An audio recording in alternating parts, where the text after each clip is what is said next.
The flowering mga kaibigan, mga kabanana, mga coconut, ka-intercrop. The flowering.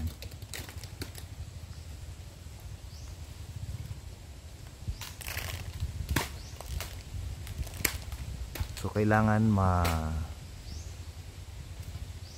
ma-bud sprayan ito ng kapila na mil na bud spray. 1, 2, 3 final no? Baging na sa ugma. So baron week 5?